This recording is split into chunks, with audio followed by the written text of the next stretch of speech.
Il fait une chaleur incroyable et je crois que, je crois que cet après-midi, les personnes que je vais recevoir au cabinet, je vais leur proposer de faire la séance ici, dans ce petit jardin. On est un peu à l'abri des regards, etc. Donc je vais leur proposer, et puis on est surtout sous les arbres, donc ça rafraîchit un peu au bord de l'eau, donc ça apporte un peu de fraîcheur. Donc je pense que cet après-midi, les personnes que je vois, je vais leur proposer de venir faire la séance dehors et d'échanger avec moi dehors. Parce que dans mon cabinet, je ne sais pas combien de degrés il fait, mais il fait très très chaud et c'est impossible de garder la fraîcheur. Donc bienvenue pour ce Facebook Live.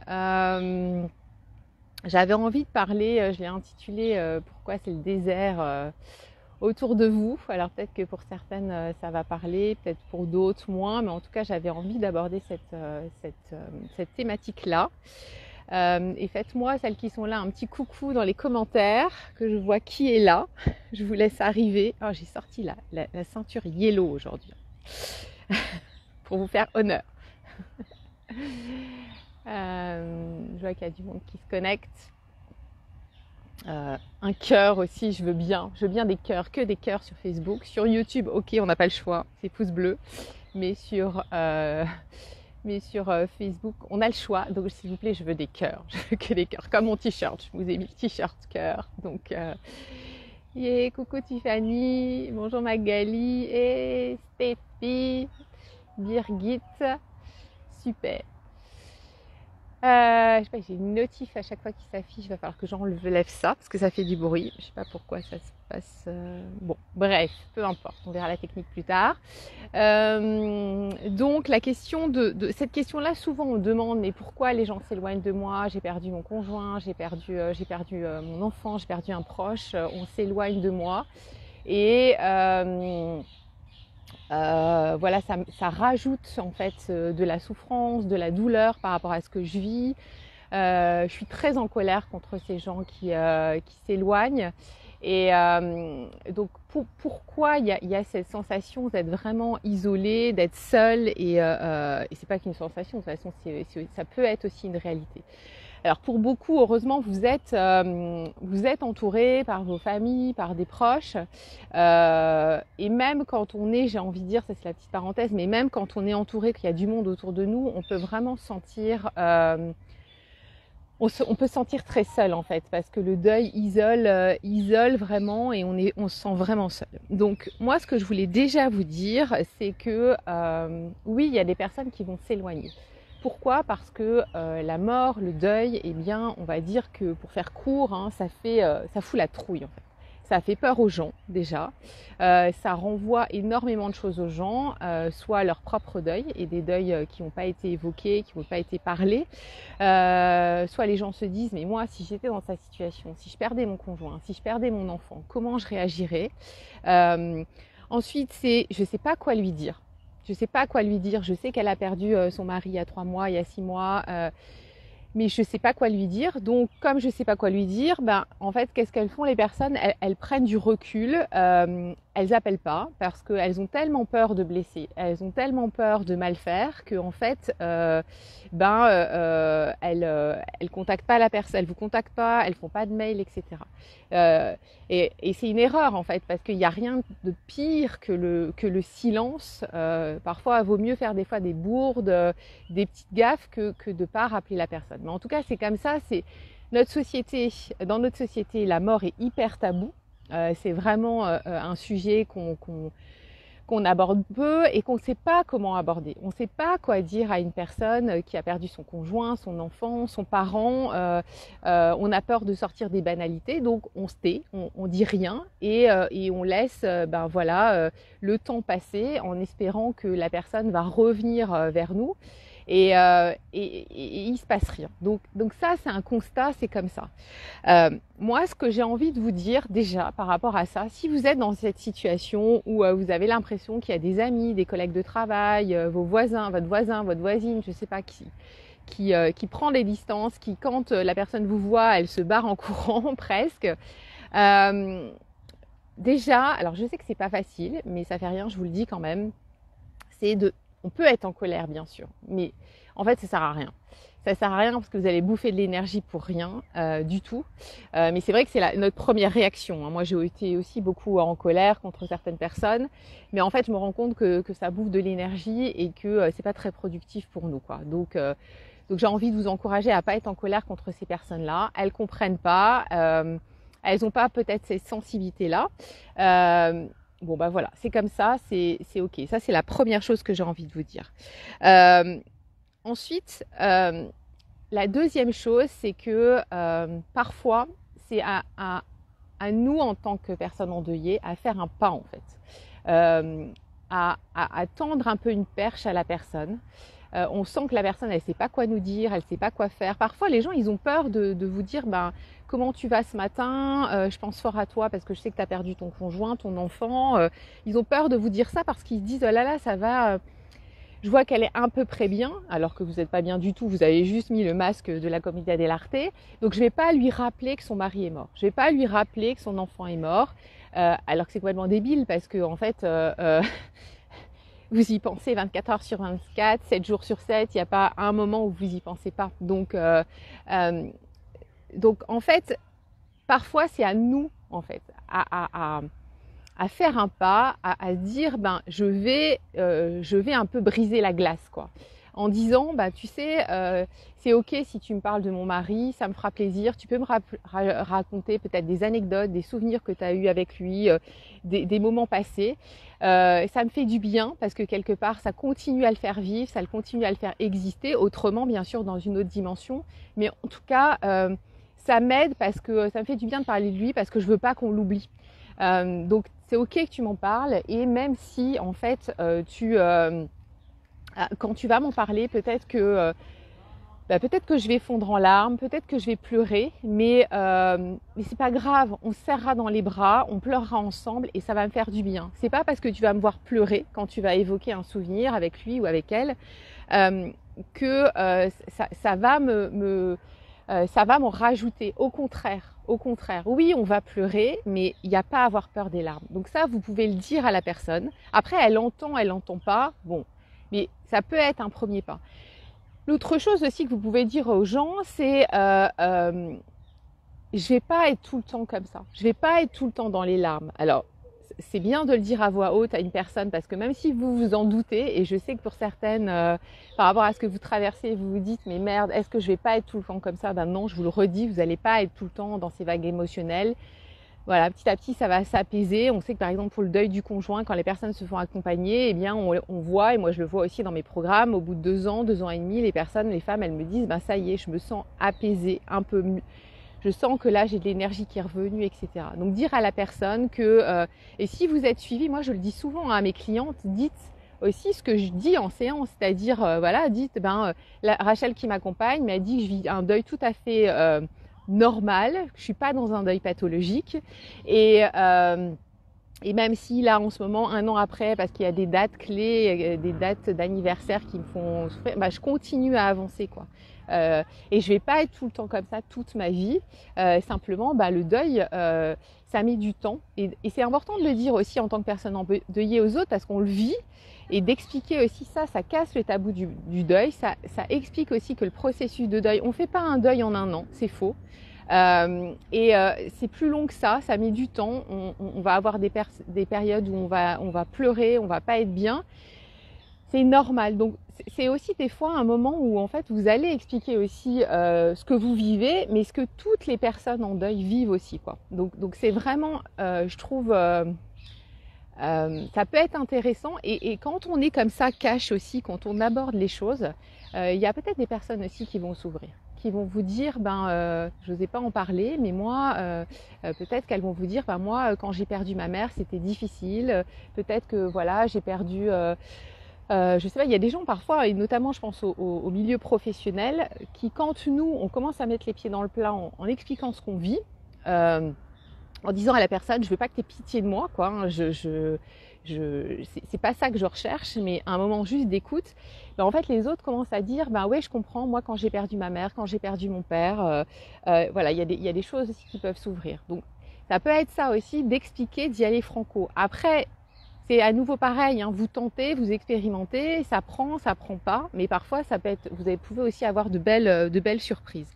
Et puis à ces personnes de l'entourage aussi, vous allez pouvoir leur dire peut-être continuez quand même à m'appeler. Il y a des jours où je vais peut-être pas répondre au téléphone parce que j'ai pas envie de causer, peut-être que je vais pas répondre tout de suite à vos SMS, mais continuez à m'écrire, continuez à me parler, continuez peut-être à m'inviter aussi. Il y a peut-être des jours où je vais vous dire ok, vous allez peut-être m'inviter le lundi et pour le samedi et je vais vous dire ok, je viens manger chez toi, mais peut-être que je vais changer d'avis entre. Et ne m'en veux pas, c'est pas contre toi, c'est par rapport à vraiment à mon état qui est pas stable en fait, parce que le deuil c'est pas un état figé en fait. On passe voilà d'une émotion à l'autre et des fois d'une heure à l'autre ça peut changer. Ou alors dire je vais venir parce que j'ai vraiment envie de venir, mais peut-être que au moment du dessert j'aurai besoin de partir parce que ça sera trop lourd pour moi et c'est pas contre toi, c'est pas contre le repas, c'est pas contre tes attitudes, mais c'est simplement parce que voilà, pour moi c'est difficile en ce moment de revenir tout doucement dans la vie, mais continue à m'inviter et quand je dis non, ne sois pas fâché. Donc ça c'est aussi quelque chose que vous pouvez vraiment dire. Donc ça c'est ce que je viens de vous dire là, c'est vous, ça vient voilà, ça vient de vous. Et moi vous savez que j'ai vraiment à cœur aussi de pouvoir responsabiliser aussi les personnes endeuillées. C'est important petit à petit à son rythme, c'est une façon aussi de reprendre la parole, de reprendre sa place et il n'y a pas à être et vous en avez toutes les capacités. Voilà, je vous connais pas toutes là qui me suivaient, mais je sais qu'il y a des capacités incroyables de résilience qu'on a vraiment toutes et tous vraiment en nous. L'autre chose que j'ai envie de vous dire, ça va peut-être paraître du blabla, mais c'est tellement mon expérience personnelle et c'est tellement l'expérience de beaucoup de femmes, une majorité de femmes que j'accompagne, c'est que vous allez continuer à être la même, mais autrement. J'en parle dans mon livre de ça. La même, mais autrement. Autrement, pourquoi ? Parce que tous vos repères se cassent la gueule au moment de la perte du conjoint, mais au moment de n'importe quelle perte, j'ai envie de dire, n'importe quel deuil, il y a vraiment, voilà, tous nos repères s'effondrent, toutes nos valeurs, il y a une espèce de reset qui se fait comme ça. Et en fait, on change. Dans notre vie, il y a d'autres priorités. Parfois, le boulot, c'est plus une priorité. Parfois, on quitte son boulot, parfois on change de boulot. Il n'y a pas d'obligation, hein, c'est pas systématique, mais en tout cas, parfois il y a aussi des choses où on se prenait la tête pour des conneries, des trucs, on va plus se prendre la tête. Parfois, on n'osait pas dire certaines choses en société parce qu'on était lisse, on voulait que tout le monde soit content, machin, etc. Et puis là, on va être un peu plus cash. On va dire les choses, donc on change énormément, d'accord ? Ouais, c'est pour ça que j'ai écrit ça dans mon livre, c'est vraiment, on est la même mais autrement. Donc il y a une transformation quand même qui s'opère à l'intérieur de nous. Et forcément, il y a aussi des personnes avec qui vous allez plus être d'accord. C'est pas de leur faute, c'est pas de votre faute à eux, c'est comme ça. Parce que vos valeurs ont bougé, parce que votre énergie a changé, parce que vous avez peut-être compris aussi que la vie elle est courte et qu'il faut en profiter et que vous allez faire des choses qui surprennent, des choses qui étonnent, des choses qui et il y a des gens qui vont vous dire, j'ai fait un post il y a pas longtemps là-dessus, qui vont vous dire mais t'as changé. Le prenez pas comme bien sûr c'est un jugement, mais en tout cas c'est bon signe quand on vous dit ça. Et forcément vous allez rencontrer des nouvelles personnes. Et peut-être que dans un premier temps, ça va se faire dans un groupe. Moi, je le vois bien avec les Yellow Women. Comme on est un peu une micro-société comme ça, en fait, il y a des rencontres qui se font dans le groupe assez incroyables. Des femmes qui créent des amitiés vraiment profondes, vraiment sincères. Et c'était pas trop prévu au programme. Et d'ailleurs, pour certaines, elles habitent à des centaines de kilomètres les unes des autres. C'était pas, elles se seraient peut-être pas rencontrées effectivement si elles n'avaient pas perdu leur conjoint. Mais en fait, dans le groupe, il y a déjà des choses qui se font. Et puis en dehors, il y a des nouvelles personnes aussi qui vont venir à vous. Et des personnes qui sont peut-être différentes, des amis que vous aviez avant, des personnes que vous fréquentiez avant. Et ça, il faut vraiment garder confiance en ça. Et peut-être que certaines là qui m'écoutaient, vous avez peut-être déjà vécu ça, mais des nouvelles personnes qui vont arriver à vous, des nouvelles rencontres qui se font. Et il faut être un peu patiente parce que il faut un peu ouvrir grand les yeux parce que parfois il y a aussi des mains qui se tendent et qu'on va pas accepter parce qu'on dit mais non, cette personne-là, voilà, je la connais pas trop, je l'ai vue une fois. Des gens qui vont vous donner leur numéro de téléphone comme ça spontanément parce qu'il y a un espèce de feeling, il y a un truc qui passe. Hein, c'est pas très rationnel tout ça, hein, c'est dans l'énergie. Saisissez cette opportunité. Moi, j'ai envie de vous dire ça. Et je pense à une cliente que j'ai accompagnée, je sais pas, il y a 2-3 ans, qui d'ailleurs, elle avait accepté que je cite son expérience dans mon livre, vous retrouverez ça dans mon livre. Elle a perdu son mari et elle était dans un lotissement, elle fréquentait pas trop les voisins. Et quand les voisins, un couple qui habitait à côté de chez elle, qui avait aussi des enfants en bas âge comme elle, ont su que son mari était décédé. Les enfants jouaient au foot en fait. Et c'était la rentrée et c'était tout le temps son mari qui accompagnait les enfants au foot. Et ce couple-là avait aussi des enfants qui faisaient du foot. Et en fait, ils sont venus sonner chez elle en lui disant demain c'est la rentrée, c'est l'entraînement du foot. Si tu veux, on sait que tes garçons ils veulent y aller, on vient avec toi. Et en fait, sa première réaction, ça a été de dire, elle nous partageait ça à l'époque dans le groupe, non, en fait, je veux pas vous déranger, non. Puis un peu un côté, des fois, on est un peu comme ça, un peu fier et tout. Non, je vais y aller toute seule, je vais affronter les regards des autres et tout. Non, mais je vais y aller toute seule et tout ça. C'était très éprouvant pour elle parce qu'habituellement, c'était toujours son mari qui accompagnait les garçons à l'entraînement du foot. Donc, elle a refusé. Elle a refusé. Les gens n'ont pas insisté, ont dit ok et tout. Et ce qui s'est passé, c'est que donc le lendemain, elle est allée au stade de foot pour l'entraînement.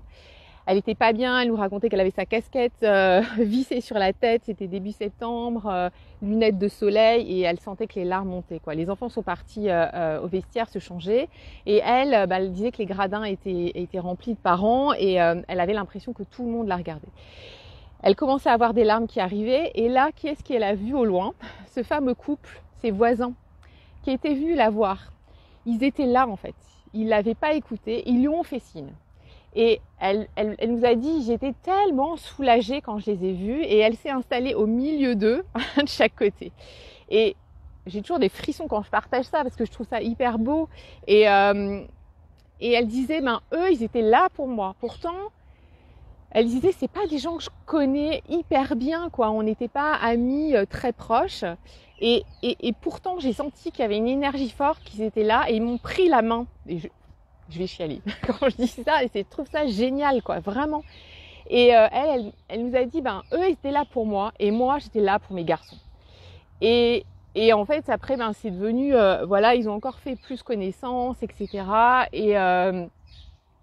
Et il s'est trouvé aussi qu'elle a appris plus tard que un de leurs enfants était malade, enfin, il était en rémission, mais ça allait bien, mais ils avaient aussi vécu une sacrée épreuve de vie. Et ça leur avait donné aussi l'élan de lui tendre la main. Donc, je vous parle de ça pour vous dire aussi, parfois, il y a des gens que vous connaissez pas trop qui vont vous tendre la main. Mettez votre fierté de côté et allez-y. Ça va pas forcément matcher à tous les coups, mais souvent ça match. Et ça permet aussi de rencontrer aussi des belles personnes. Et moi, je crois fort. Alors après, on y croit pas. Je vous le partage comme ça vient. Ceux qui ont l'habitude de suivre des lives avec moi, c'est que moi, je crois fort à l'univers. On peut croire en Dieu, on peut croire en l'univers, on peut croire en ce que vous voulez, quoi. Un truc qui est au-dessus de nous, qui est plus grand que nous. Et des fois, on se met la pression aussi. On se dit, il faut absolument que j'aille vers les autres. Il faut que il faut que je reprenne confiance en moi. Ok, il y a plein de techniques, il y a plein d'outils. On y va, quoi. Mais il y a aussi l'univers, il y a aussi la vie, c'est aussi refaire confiance qu'il y a des nouvelles personnes qui vont arriver, il y a à nouveau des belles choses qui vont se passer. Et je vais même aller plus loin, je vous le dis comme ça, vous y croyez pas, je m'en fous, chacun a son point de vue et je vous donne juste mon point de vue. Mais moi je crois fort qu'au-dessus de nous, là-haut, et ben les conjoints, les enfants malades, etc., ils bossent aussi pour nous. Et ils nous envoient les bonnes personnes sur notre chemin au bon moment. Voilà. Vous me direz si ça vous parle, ce que je vous raconte ou pas, ou si vous pensez que c'est complètement perché. Mais en tout cas, c'est voilà, faire confiance aussi à ça, une espèce d'énergie au-dessus de nous, plus forte et qui va, voilà. Après, il faut un peu se bouger quand même, hein. C'est pas en se disant, il y a des personnes qui vont arriver à moi, je reste dans mon canapé, je mange des caramels mous et tout va bien se passer. Non, c'est pas ça. Ni être dans le mode victime, personne ne m'aime, etc. On peut être dans le mode victime dans les premiers temps. Et moi, je dis souvent à mes clients, dans les premiers mois et même la première année, c'est ok de se rouler là-dedans, dans cette souffrance, dans cette douleur, d'envoyer bouler la terre entière. C'est ok. Et je l'ai fait aussi. Et je pense que c'est une phase qui est indispensable. Mais petit à petit, en fait, vous allez reprendre vos responsabilités. Vous allez petit à petit sortir de statut victime, avancer, en étant entouré, en ayant voilà ce que vous voulez. Enfin, vous allez aller piocher aussi à droite, à gauche, expérimenter des choses. Et peut-être que vous, à nouveau, vous allez pouvoir aussi donner à d'autres personnes parce que votre expérience, elle peut être aussi utile à d'autres personnes. Et je parle même pas de choses professionnelles, mais parfois, comme ça, dans l'entourage, il y a des rencontres et le fait de parler de son histoire, le fait de dire ce qu'on en a tiré, de ce qu'on a compris, bah, ça peut aussi aider les autres. Et je l'ai souvent dit, hein, c'est un peu comme si on était tous sur les maillons d'une chaîne, comme ça, avec des personnes avancées, des personnes moins avancées. Et tous, on est en fait, pour moi, je crois fort à ça, on est tous reliés, en fait. Voilà, j'étais un peu longue, je crois, mais c'est ce que je voulais vous partager aujourd'hui. Voilà, vous me direz un peu si ça vous parle, si vous avez des questions par rapport à ça. Je vais juste lire. Bonjour Jeanne, bonjour Magali, vos commentaires.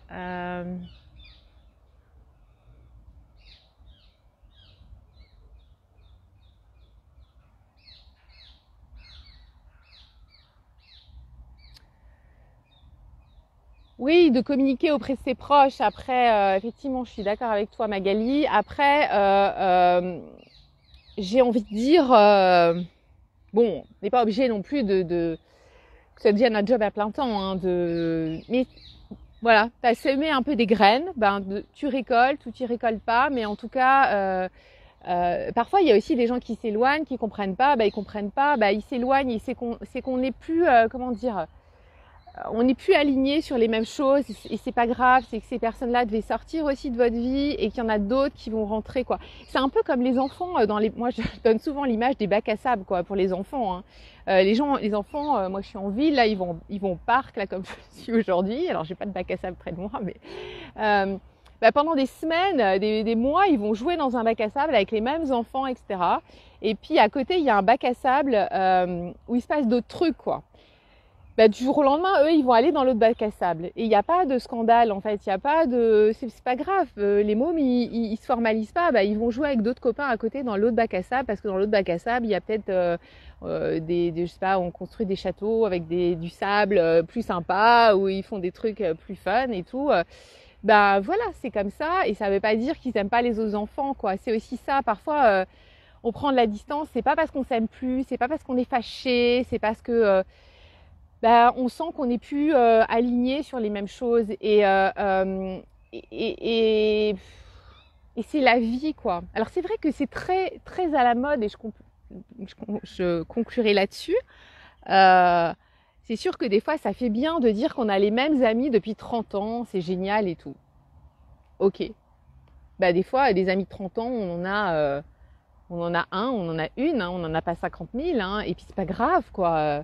Moi j'ai une amie que je connais depuis l'âge de 17 ans, on s'est rencontrés en colo ensemble, voilà, on se voit 2 fois par an, on s'appelle 3 fois par an, c'est la seule amie que je connais depuis, voilà, je vais avoir 50 ans cette année, oui, il y a des gens que vous pouvez connaître depuis 6 mois et qui sont super, c'est aussi ça, quoi, rien n'est figé dans la vie, c'est du changement perpétuel, ça bouge, c'est en mouvement, quoi, et donc il n'y a pas à résister. Il n'y a pas à dire non, je me contracte, je veux pas résister. Voilà, c'est la vie, ça bouge, il y a des mouvements. Et c'est pas parce qu'on est fâché, on se voit plus, parce qu'on a d'autres centres d'intérêt, parce qu'on déménage, parce que Et il y a des nouvelles personnes qui rentrent, des fois pour quelques mois, des fois pour quelques années, et c'est ok comme ça. Il n'y a pas à se tordre la tête dans tous les sens et dire ah mais moi j'ai un problème parce qu'autour de moi tout le monde a changé et ben non, je vois pas où est le problème quoi. Euh, c'est comme ça, point barre. Maria, merci Maria, je t'embrasse. Oh bah super Adeline. Bon, bah écoutez, je vous embrasse bien fort. J'ai envie aussi, dernière conclusion, deuxième conclusion. J'ai toujours du mal à boucler les lives moi, parce que j'adore faire des lives et être connectée avec vous, mais vous dire que y a des choses qui vont bouger un peu dans mes programmes. En fait, je vais un peu simplifier les choses. Donc, je vous en parlerai un peu plus précisément, mais en tout cas, si vous allez sur mon site, il y a des choses qui vont bouger. Restera vraiment le programme mixte, le programme de 6 mois. Bon, souvent on dépasse, on va au-delà des 6 mois, redonner un sens à sa vie sans lui, où il y a des séances individuelles, des séances privées avec moi, et puis avec aussi Raphaël, Sylvie qui travaillent avec moi, et puis le club des Yellow Women, le groupe, enfin le partie groupe, hein, vous avez les deux dans ce programme-là. Donc ça, ce programme-là, il va rester, il va être encore amélioré avec dans les Zooms le mercredi soir des intervenants en lien avec le deuil aussi pour vous aider à cheminer. Donc ça reste, voilà. Ensuite, la deuxième chose que je veux vous proposer, c'est juste le club des Yellow Women. Donc pour celles qui souhaitent faire que du groupe, il y aura cette formule-là.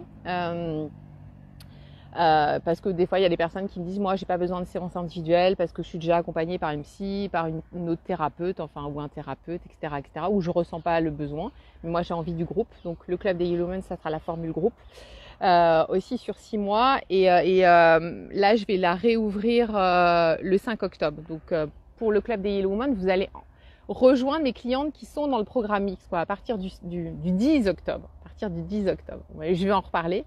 Et puis la troisième formule, c'est les week-ends en fait. Hein. C'est les 4 jours ensemble. Donc là, en petit groupe, on n'est jamais plus de 8-9 femmes ensemble. Où en fait, je vous propose vraiment d'aller revisiter toutes les émotions. Donc on utilise à la fois toutes les techniques autour du corps avec la sophro, technique de respiration. Ensuite, la deuxième technique, c'est tout ce qui est autour de l'art-thérapie avec la création d'un carnet deuil où on va utiliser... c'est une méthode très carrée où on traverse toutes les émotions du deuil, où c'est vraiment une plongée dans les émotions et dans un cadre hyper sécurisé, ce qu'on fait jamais chez nous parce qu'on a tellement peur de ne pas remonter. Donc là, c'est hyper cadrant, hyper sécurisant avec des collages, on retravaille, on réutilise les outils, j'ai un trou, des photos, peut-être des écrits aussi des personnes qui sont défuntes.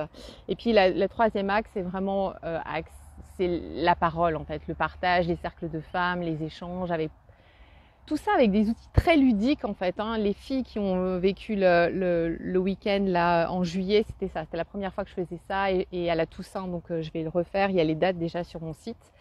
Donc voilà, donc ça sera les 3 formules. Voilà. Redonner un sens à sa vie sans lui, le club des Yellow Women et les séjours Yellow Women, ce sera les 3 axes. Et puis, je vous rappelle qu'il y a toujours mon livre qui est en vente sur mon site internet, puisque moi j'avais choisi d'être je suis pas en librairie en fait, parce que j'ai choisi de rester libre, d'éditer à compte d'auteur. Voilà, ça fait partie aussi de mes valeurs, cette liberté. Voilà, c'est une valeur que Jeff avait fort, et je pense que j'ai récupéré de lui aussi. Donc sur mon site, et je vous l'envoie avec grand plaisir. C'est mon équipe qui gère ça. Voilà. Donc je vous ai tout dit. De toute façon, je vais vous reparler du programme Redonner un sens à sa vie et du club des Yellow Women aussi, des séjours, je vais vous en reparler aussi, mais il y a déjà des choses qui sont sur mon site internet, mais qui vont bouger. Voilà, et je vous remettrai mon site peut-être là dans les commentaires pour celles que ça peut intéresser. Il y a aussi des articles de blog aussi pour des choses gratuites sur le site qui peuvent aussi vous aider à cheminer et vous soutenir. Je vous embrasse bien fort. Je vous dis à demain, 12h30. Voilà. Bisous à toutes et tous. Merci d'avoir été présents, aussi nombreux un jour de semaine, un mercredi, vous étiez 15-16 connectés. Donc merci beaucoup, ça me fait super plaisir. À bientôt, ciao ciao, merci pour les cœurs. Et partagez, hein, hashtag replay si vous me voyez en replay, et puis partagez ce live aussi. Si vous pensez que ça peut peut-être aider quelqu'un, c'est la force de Facebook, c'est que quand on partage des choses, il y a toujours quelqu'un qui va tomber dessus et qui va en avoir besoin. Bise, ciao ciao.